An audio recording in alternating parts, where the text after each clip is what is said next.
This is Boston Chris with another great episode of the ETX ROCKS Show. Louise here. D Scribs. Featuring all genres and styles of entertainment. And coming to the ETX ROCKS. Let's hear it from Louise, please. From the unheralded and unheard to the legends and beyond. Out of the box with ETX ROCKS. It's awesome. We keep them coming. $5, that's pocket change. Well, hey, y'all, this is Haley McDaniel. Are y'all ready for this? ETX ROCKS Show is the greatest show of all time, okay? We are ETX ROCKS. The ETX ROCKS Show is the best show of all time, say? The other shows, you're good, you're real good. As long as we're around, you'll be second best, say? Cut. Hey, I'm Brian Chance, and thanks for tuning in to ETX ROCKS. Hello, everybody. This is D Scribs from the ETX ROCKS Show. If you're a Texas country artist and need the absolute best in promoting your newest singles to the Texas radio, then Steen Entertainment is your ticket to radio exposure in Texas. They promote the best and up-and-coming talent to Texas radio, having worked with Jarazak and the OSR Band, Natalie Rose, Isaac Jacob Band, Jenny Del Lord, and many more. Steen Entertainment has dozens of hits on the Texas charts. Is yours next? Find more information at steenentertainment.com. That's STEEN entertainment.com. Hey guys, Boston Chris here with the ETX ROCKS Show. And if you're looking for an amazing local band to play your venue, festival, party, or any event, check out the band Big Hotel.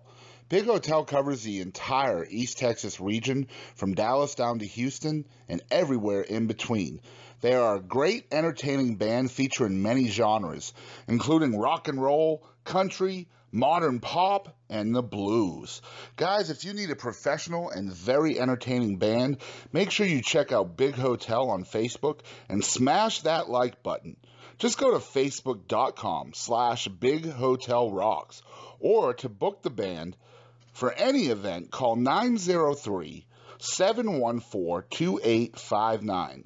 That's 903-714-2859. Ask for Mark and have Big Hotel rock out your party or event today.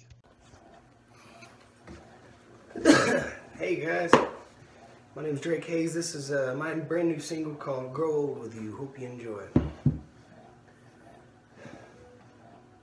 Oh, I can still see you when I close my eyes,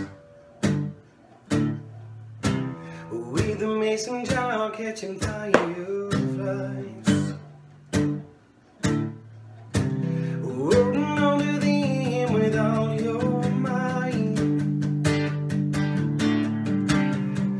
wishing we could just stop time.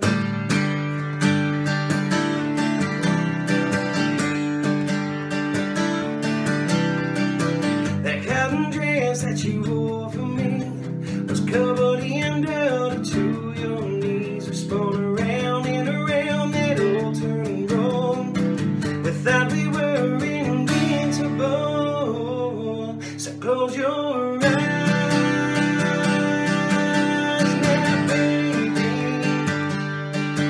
We can take the world on together, just me and you.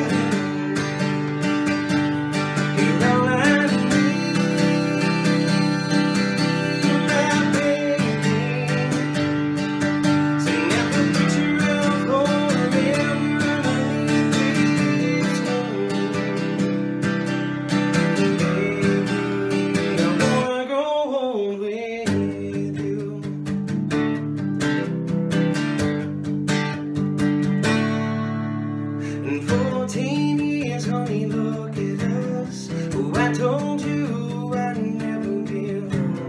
miles and miles of sticks and stones, and Jesus always got us home. So close your eyes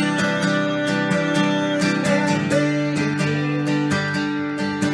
We can take the world on together, just me and you. You're all I need, my baby. Forever underneath this moon.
Thank you.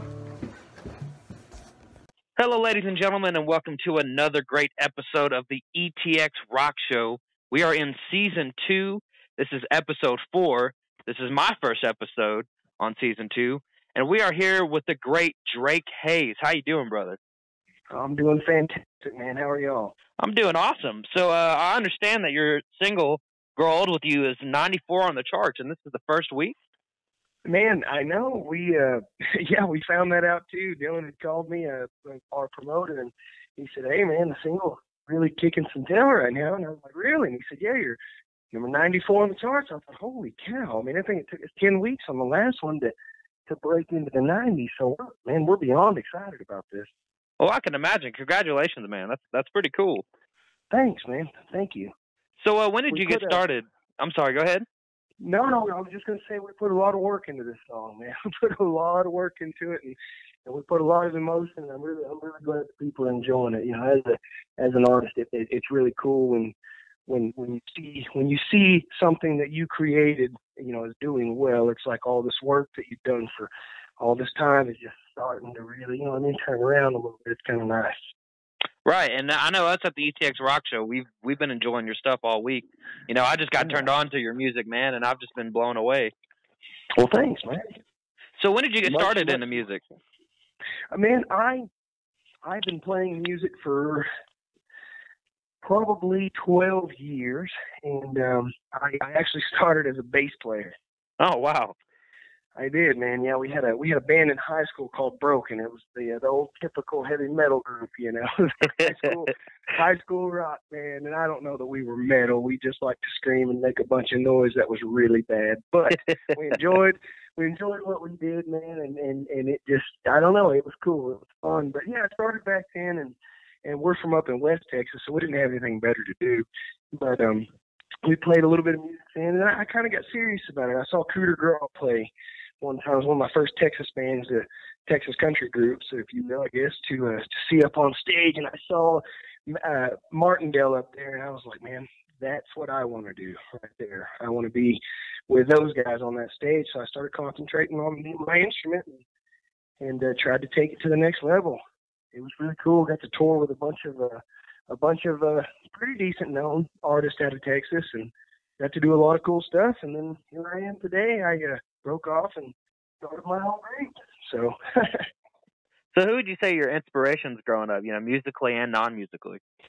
You know, first and foremost, I think my mom, she's one of the hardest working people I've ever known in my entire life, not just because she's mom, but because, you know, she raised 4 kids, and I saw what she struggled with, and I saw what we went through, and I learned so much from her growing up, as far as maybe from a business sense or a you know, right and wrong side of things. So she's probably my biggest all-time non-musical influence. But musically, I fell in love with Randy Rogers, you know, when he was kind of breaking out. I don't remember what year it was, but I mean, I heard Randy and, you know, Cross Canadian Ragweed and, you know, Pat Green, the older Eli Young band, you know, and oh yeah, it's just I just sat there and thought, this is country, but it's not country. It's something different. What are these guys doing? What are they trying to do? You know, I really enjoyed what they were doing with music. You know, it was kind of like the outlaw scene with Willie and Waylon and all those guys. And man, they were just changing country, doing what they want. They wrote songs that they wanted to, and they were great. They were fantastic, and they still all are. I mean, don't get me wrong, but you know, there's so many more artists now. And but those are probably my biggest inspirations, kind of your cliche guys, you know, back in the day, the main acts back in the, I don't know, mid 2000s. And those are pretty amazing inspirations, man. Especially your mom, you know. Shout out to the moms out there that, you know, work hard, raising kids on their own. That's awesome, man. True, man. You know, and trust me, it's tough. I mean, I grew up without hardly, you know, anything. That's nothing to, you know, not brag or anything like that. I'm blessed beyond belief. You know, I'm playing music for a living. It's really cool. And you know, but back in the day, just seeing, you know, your mom with 4 kids, she had the same job for, you know, I think it was, how long was she there? I think she was there for 7 years. She never got a raise, you know, but she made it work. And we always, you know, had new shoes, and And we always had, new school clothes, and we always were in sports. And it was just one of those things you're just like, wow, you're pretty awesome. Right, yeah, right. I got to give her a shout out. That's good, man. Yeah, I think my mom raised 3 kids on her own too, man. So that's much respect, much respect. Yeah, true, man. So, I understand you wrote short stories and poems in high school and stuff. Did that influence your writing and music at all? It's the weirdest stuff of all time. Here I am on this little, kind of a troublemaker in school, class clown. I was the kid with C's and B's. I'm proud of it. Whatever. Everybody out there knows. hey, amen, brother. Yeah, dude. So anyways, I was that guy, and here I am in high school. I'm not very good at math. I'm not very good at science, but I love to write, and I never understood. I was like, why? What is it about writing that I enjoy? I didn't care. I mean, I literally had binders with just pointless, just scribbling all over them. I'd think of something in my head, and I just start writing it down for no reason. So what I did was I would start writing friends' essays for school. I know, right? It's fucking insane. And I would seriously write them, and I would make 90s and 95s on them, and I got really good at it, and then I started charging people to do it. Yeah, that's what I'm talking about. Yeah, and hey, $15, I'll fix you up. I'll guarantee you an 85. But anyway, so one day I got into poetry, and I think it was an English teacher, and we were doing poetry in school, and she wanted us to write a little poem, and of course I'm like, oh dude, like this is me.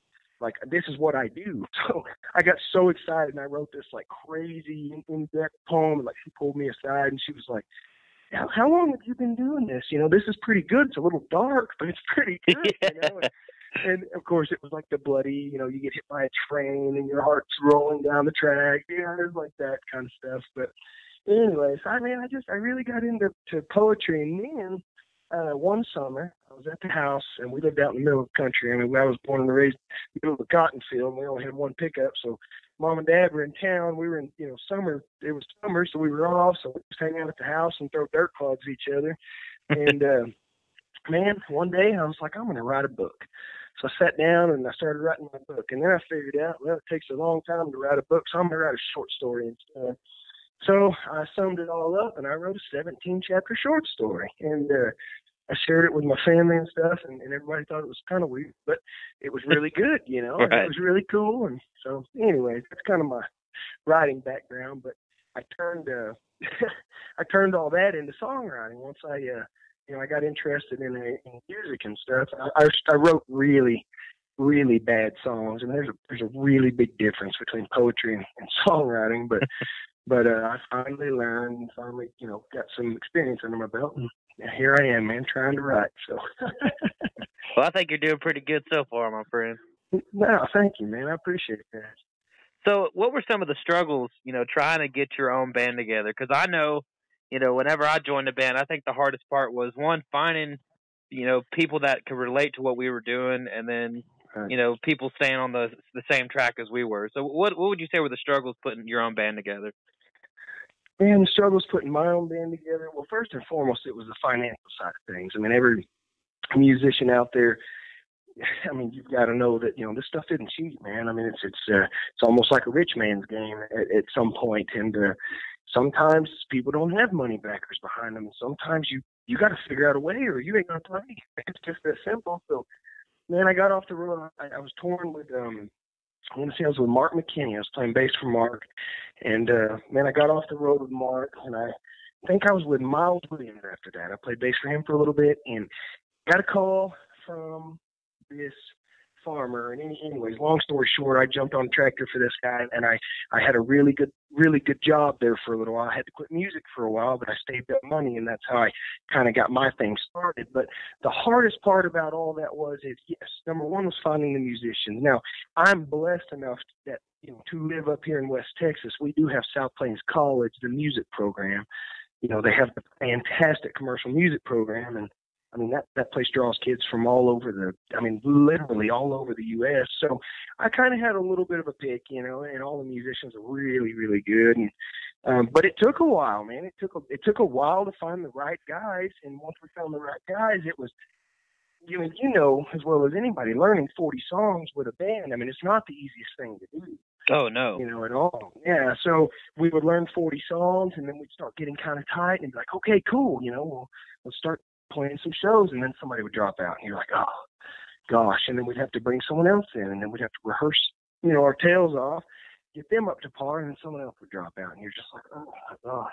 So that was the hardest, most frustrating part, but we didn't give up, and I think now we have a really, really solid group of guys in the group, in the band, you know, as far as musicians and friends, and I mean, we all really click well now, so things have lightened up a little bit. It's gotten a little bit easier. Good. I'll tell you what, man, I did a few bands myself, and I think the hardest part was, you know, dealing with, you know, people with different personalities and different backgrounds, and you know, things can get pretty hectic, you know. But at the same time, once you're all together making beautiful music, it kind of, I mean, it makes it worth it in the end. Oh yeah, absolutely. I mean, you know, just finding the guys that you can be friends with. You know, I mean, I can't tell you how many times I'd audition a guitar player. He was just, I mean, unbearably good. You're just like, God, you're a prodigy child. You know, I'm kind of embarrassed to even play with you. And, you know, just, you're stupid good, but then they just weren't very friendly. Or, you know, you had done your research like most professional musicians better do.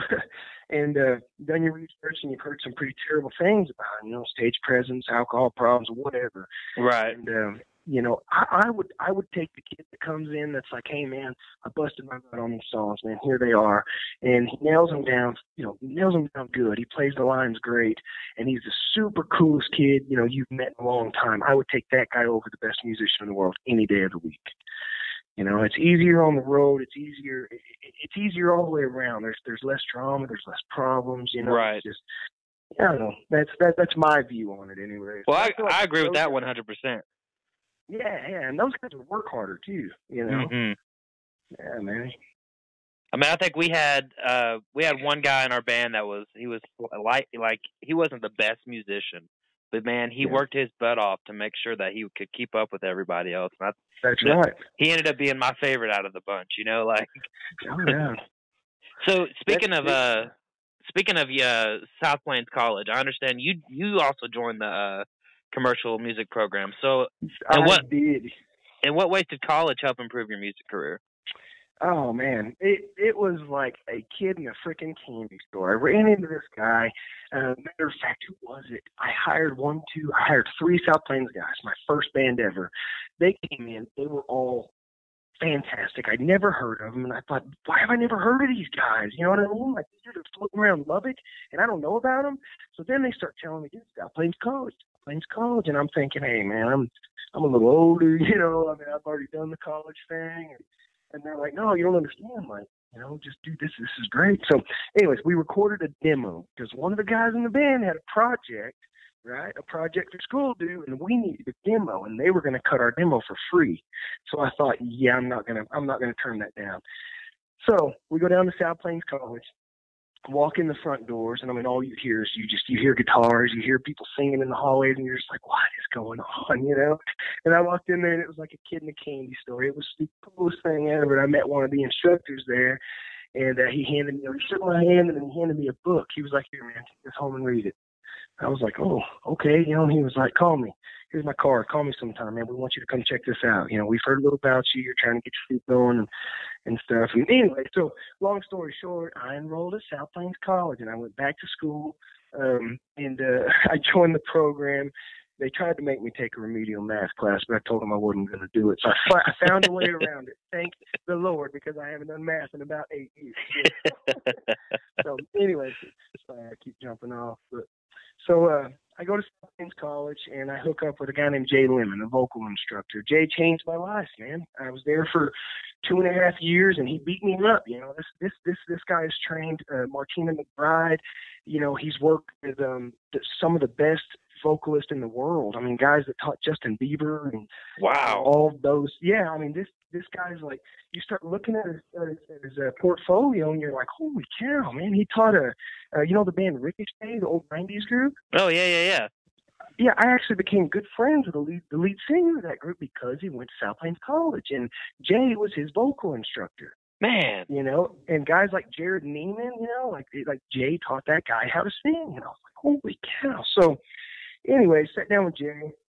Jay tore me apart, man. He tore me apart, and he said, "All right, let's start from scratch. I'm going to teach you how to do this." And I'm not the greatest thing in the world. I tell you what, man, I'm happy with where I am, and I would not. I don't think that I would be where I am today if I wouldn't have gone to South Plains College.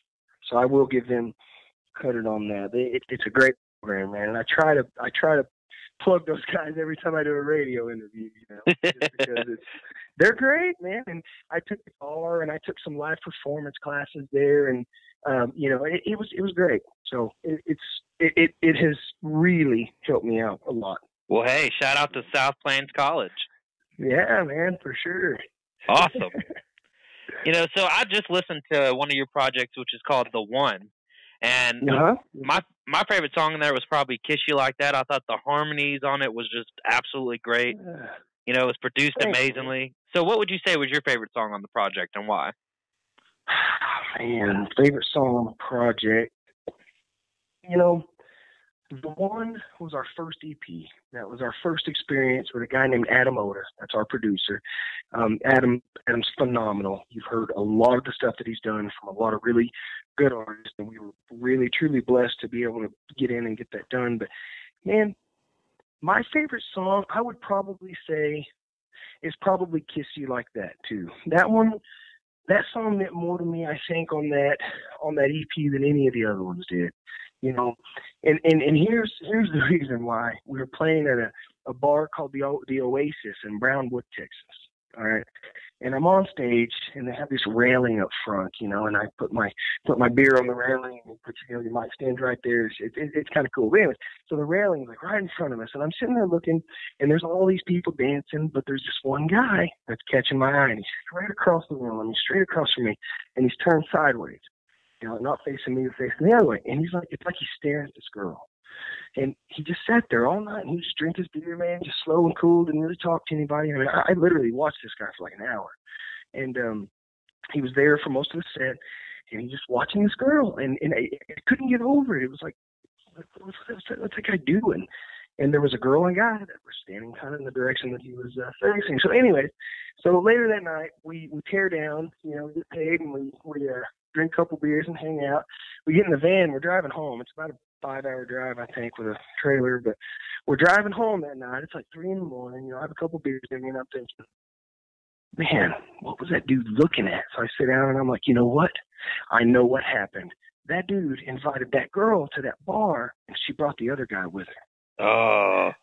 I'm going to write a song about that. So I wrote that song that night on the way home. Of course, I tweaked it a little later, but man, it was like it's almost like back to my short story days. You know, I was like, I want to write a story about this. So it came together exactly how I wanted it to. I played it for the guys. They all really liked it. They were like, dude, and still to this day, every time we play it, you can just tell within the band it's probably one of the favorite originals that we have out. So that's kind of the story behind that one. That's probably my favorite, though. But man, I'll tell you what, the fact that you wrote short stories and stuff, and I asked this question earlier, but I mean, it's just so obvious in your music that you're a good storyteller. I think it's one of the things I appreciate about your music, man. Well, thank you, man. I'm a Chris Knight fan. After Cross Canadian Ragweed and the Randy Rogers thing, it was Chris Knight all the way, 100%. I fell in love. That guy he can write a story, you know? And there for a long time, that's what I wanted to do. I was like, I can do this. I can write stories about that. I can, you know what I mean? I can write these life stories too. But anyway, so I think that's the inspiration where some of those songs, those storyline songs that I write come from. But we have lots coming, man. We have a lot more coming. So, which brings me to my next question. Now I want to discuss "Grow Old with You," which is 94 on the charts first week, which is just completely incredible. Yeah. So, you know, tell us how the song came about, how it was written, who all helped, and things of that nature. You know, I'll be honest with you. I've thought about this. I've thought about trying to explain this song for a little while now, and there's not a whole lot to it.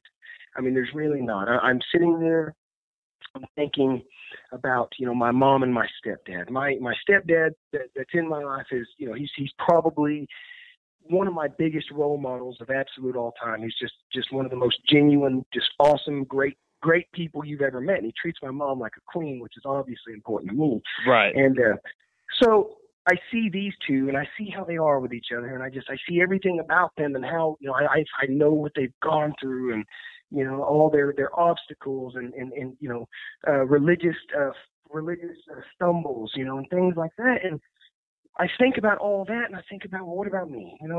Like what about the one that one day I might fall in love with like that? And I think I want to grow old with someone like that. I would want to grow old with someone like that, even as a musician. And it's hard. It's hard to, be with someone when you're a musician. All the musicians out there understand. It's really hard to juggle and balance that. So grow old with you. I think it's a mixture of everything, man. It's a mixture of where I am in my life, versus maybe what I want in the future versus what I'm surrounded by. And I'm surrounded by, people like my stepdad, treating her like a queen, and grow old with you. It's just a song about a guy and a girl. I mean, just right. A guy and a girl that are just stupid for one another. And I wish that's how it still was everywhere. And it's, the world's a little different. There's a lot of stuff a lot of negative stuff that goes on between couples, and that sucks. But what about the positive stuff? Right. There's a lot of people that write about the negative stuff, but I just felt like, man, I want to write a positive song about two people in love. That's pretty much what we came up with.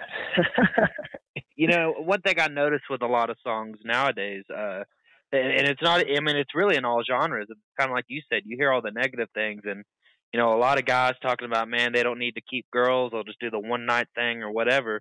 And I start missing those songs about love, and like I never hear a song about love anymore. So like hearing Grow Old with You, I was like, finally, somebody gets it. Finally. Right. Yeah, man, and maybe that was some of my inspiration too. I had a lot of people and I've done a lot of co-writing, with guys that, we sit down and the first thing we're doing is like, oh, I hate you, and I'm just like, man, come on, let's think life here. Let's think life, not death. Let's think life. Let's do something positive, something that the world's got plenty of negative in it. Now, don't get me wrong, I'm saying all this, but whenever you hear some of the stuff we're going to come out with, we have some stuff that's on the deeper side, the heart side, but right now it's about life. There's just so much ugliness going on in the world and the social media, and I mean all the junk, and it's all you see everywhere you go. So I mean, what the hell? Put something happy out there. You know what I mean? See what happens.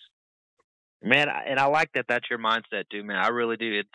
It pleases me because again, I get so tired of hearing all that junk, and I hate getting on Facebook and seeing nothing but like hatred and fights and people with different opinions and things. So like, I agree with you, man. The world needs love. We need more peace going on.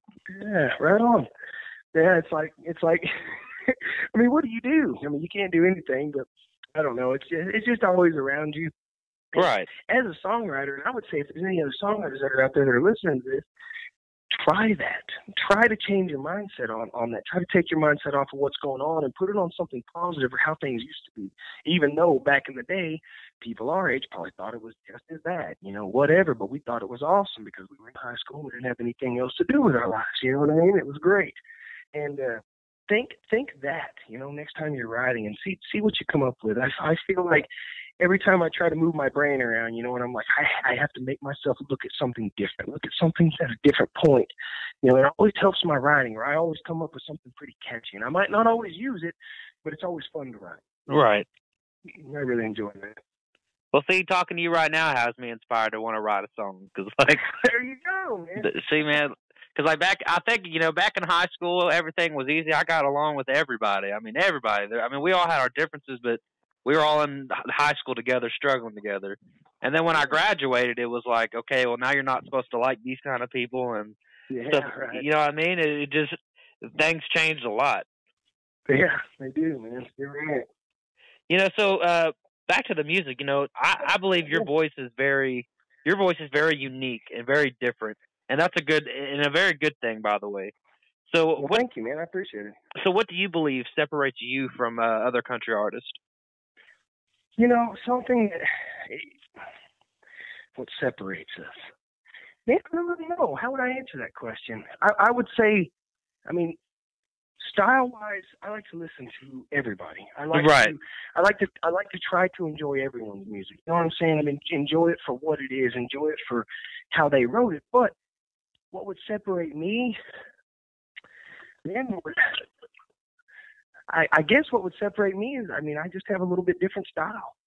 You know, I mean, we do things a little bit different from everybody else. I mean, we're not trying to stay on the bandwagon, but at the same time, we're still growing, we're still learning, you know, we're learning how to do things right. And I guess you see us do something wrong, and then you'd know that we're not doing it right, you know, and that might separate us. But that's kind of a hard question, man. I mean, I don't want to say that we're you got me, man. But I don't want to say that we're the same, you know, as everybody else. But at the same time, you know, we're all chasing the same thing. We're just trying to make a living playing music, you know. But I don't know, man. Can we come back to that one? Yeah, we can. I tell you what, your music kind of speaks for itself, anyway. You know.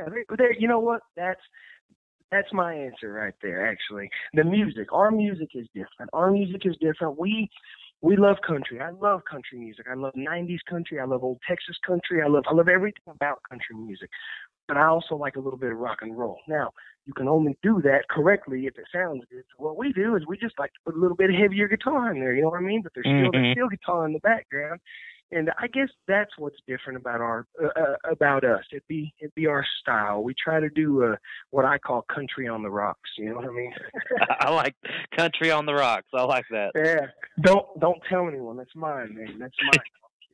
I'm gonna make some stickers, actually. Country on the rocks. I'll mail you a couple. Dude, I would totally love those. Country on the rocks. Country on the rocks. I think we found our tag for this episode. There you go, man. That's Country awesome. on the rocks. So, what would you say is your most important goal that you wish to achieve musically and in life? Oh man, musically, I just want to play music for a living. I want to be able to wake up every day and write music. I guess that would be life-wise. I just want to wake up every day and challenge myself to write the next best song. You know what I mean? Like wake up every day and just be able to write music. And music-wise, I think that my ultimate goal is I want to change someone's life. You know, in school, one thing that I learned is you need to create life-changing moments. And then at first you think, life-changing moments? How the crap am I going to do that? You know, like, it's possible. I mean, how many times have you sat in front of a band, man, and like just anybody, I mean, AC/DC, you know, any world-famous, just awesome 20. How many times have you left a show and you felt different about yourself in a positive way, you know? Like, those moments do happen whenever someone speaks to you. You know, they speak to you, I mean, religiously on stage, you know, or someone is standing up there and they're giving you peace of mind, you know, like, hey man, this world's cool, like this is cool, this is a song we wrote about that. Like, you can change people's lives like that if you have that powerful of a song. So I think musically, I want to change someone's life with one of my songs. Like really, you know, someone to look at life differently and make them maybe a better person or, you know, something like that. I think that'd be the coolest feeling in the world, man. I'd feel like my job was complete then, you know. And then, of course, life-wise, you know, I'm a Christian, man. Like I always, you know, we pray on stage before we play, and I'd love someone to see that, you know, and I'd love for them to, you know, open their heart to that. And then also music-wise, I mean, I want to do this for a living. That'd be great. I think everybody does. Man, that's probably one of the coolest things I think I've heard in an interview. That's pretty great, man. Oh, thanks, man. Well, hey, a lot of guys are, you know, it's like that a little borderline on talking. I'm new, you know, like throw rock at me, like I don't, you know. You know, you gotta speak what you believe in, man, and you gotta speak truth. And that's what I'm saying. My mom always tells me, and I'll say, oh man, you know, the song's not doing that great, or somebody said they didn't like this song, or can't get that going, and she just says, hey man, speak life. Stop talking like that, you know. And then you're thinking, you know what? There's a lot worse things in this world that we could be right now, you know. I'm sitting here griping about a song, you know, like, right. Just grab some paper and do another one, man. You know, I'm a firm believer of God will never put something in front of a man that he can't handle. There you go, man. True that. That's great. So before we get started, we have a new game called What the Heck. which is where we ask pretty ridiculous questions. But before we get started, I just want to thank Dylan Steen with SteenEntertainment.com. Yes. Giving us this opportunity to talk to you, brother. Yeah, dude, Dylan's great. I love Dylan. He's awesome. This is our first single with him. Anyone out there trying to push music, this is your guy. He's fantastic. Steen Entertainment, y'all. That's STEEN Entertainment.com. Y'all check him out. So, Mr. Drake Hayes, are you ready for What the Heck? Yeah, let's do it, man. I'm excited. All right, question number 1. If one synchronized swimmer drowns, do the others drown too? If one synchronized swimmer drowns, synchronized swimmer, wait a minute. Do the others drown too? No, because there's only one. No. Wait, synchronized, there's 2 of them. Oh my gosh. There's no wrong answer. Oh, there's no wrong. Oh. Yeah, it's pretty much whatever you want. Okay. I'm going to say no, because there's only one. There you go. Question number 2. If 4 out of 5 people suffer from diarrhea, does that mean one person enjoys it? Oh my gosh, that's fantastic. I'm gonna write that one down. Gosh, does that mean one person enjoys it? I guess they would have to. I want to know who writes the statistics on that one, man. I'm gonna say yes, one person enjoys it, because there's some strange fellas out there, you know. Very good. Question number 3: do pyromaniacs wear blazers? I'm going to say yes. Yes, they do wear blazers. And I bet they drive blazers, too. There you go. Question number 4. Are fat people allowed to go skinny dipping? Oh, man. I hate to admit this, but I believe I've been skinny dipping with some fat people, so I'm going to say yes to that one. That was on accident. When one person takes their clothes off to get in the lake, everybody else decides it's a good idea too. So, right, you can't be a chicken. No, you can't. And then you're just like, whoa, him, you know, hey, we didn't know you, man. That's cool. Come on, you know. I think Boston calls that chunky dunking. Chunky Dunkin'. Golly, there you go. That's a slogan out there, Chunky Dunkin'. You can sell some donuts doing that. Right. That's funny. The very last question. So if a cow laughs too hard, would milk come out of its nose? I'm going to say that's probably impossible. I don't know. I don't know. I don't think I've ever seen a cow laugh. Oh, wow. Yeah, there's that. Cows don't laugh. I used to work at some dairies, and I've done a lot of farming and ranching in my life. And anyways, these dairy cows are something else, man. I've seen that. Oh gosh, they do some interesting things. Yeah, very interesting. I'll shoot you some videos one of these days, man. There's some funny stuff out there. Anyway. Awesome. Well, y'all, that was What the Heck with Drake Hayes. He has passed. He did really good. I hope you had fun with that. Yeah, dude. No, that was great. I wasn't expecting that. That was cool. All right. So, do you have any upcoming projects we can look forward to? Any new albums? Man, you know, I do, and I can officially say that at the end of this year, or somewhere at the end of this year, we will be recording our first 11-track full-length album. 2017, man. It's going to happen. It's going to be fantastic. We're already writing. I've done 2 co-writes this week. And we have so many more coming up. And I'm writing with some great guys, and there's going to be some really cool stuff on there. I'm so excited about it. You know, all these years I've heard people, you know, yeah, we got a new album coming out. I'm so excited. And you don't know what that feels like until you're actually doing it. It is so stinking cool, you know, just to experience that. I don't know. Anyway, so well, yes, we do. We absolutely. Well, man, we would love to get a copy if possible. Yeah, no, dude, I'll happily send you one. It'll probably be, we're going to cut it later on this year. I'm guessing it's probably not going to be done and everything else before 2018. So it might be early next year, which seems like a long time, but it'll be hopefully worth it, you know. Well, hey, we got a calendar and your phone number, so we'll be bugging the crap out of you. There you go, man. Fantastic. Fantastic. So how can people reach you, man? Social media, things like that. Yeah, we're all over the place, man. I try to keep up with everything. I will be honest, I'm bad at Twitter. I'm very, very bad at it. If you do something on there and I don't say anything back, I'm sorry. It's because I'm learning and I don't understand. I just don't get it. Anyways, the main thing, we do have Twitter though, so if you want to hit me up on there, fantastic. We have Instagram and Facebook and www.drakehayesband.com. That's Hayes. Go like the Facebook page. We travel all over. We're playing pretty heavily right now for winter, so I'm guessing the summer is going to be hopefully really, really good, and we're going to really spread out and hit a lot of these markets that we haven't been to yet. So please look us up. And how can people book you? You can book us. Actually, just shoot me an email. Shoot it to me right now. We'll talk business. The email is bookingdhb@yahoo.com.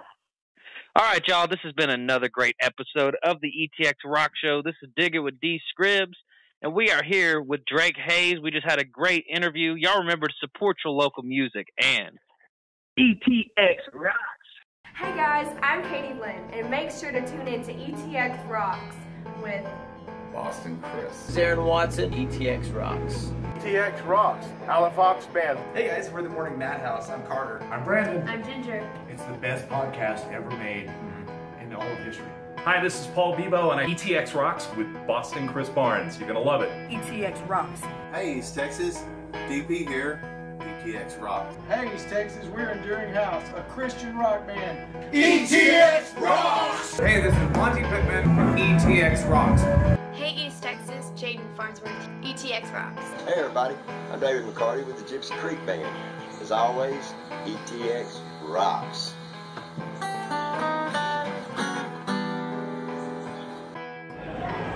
Hey guys, this is Chris Colston. Thanks for tuning in to the ETX ROCKS Show.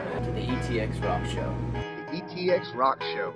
Ho! Hey folks, I'm WWE Hall of Famer Hacksaw Jim Duggan, and I just want to make sure you support local music. Hi East Texas, this is Chris Wayne. And Crystal Clark with KYKX 1057. ETX Rocks! Hey East Texas, we're Lady Chaz and the Tramps. And just remember, ETX Rocks. Hey, this is Todd Freeman of ETX Rocks with Boston Chris. Hey, East Texas, I'm Waylon Hicks. And remember, ETX Rocks. Hey, what's going on, guys? This is the one and only SP, El Mexicano con Estilo. Make sure to support your local music, and ETX Rocks. Hello. Hello. We're one way home.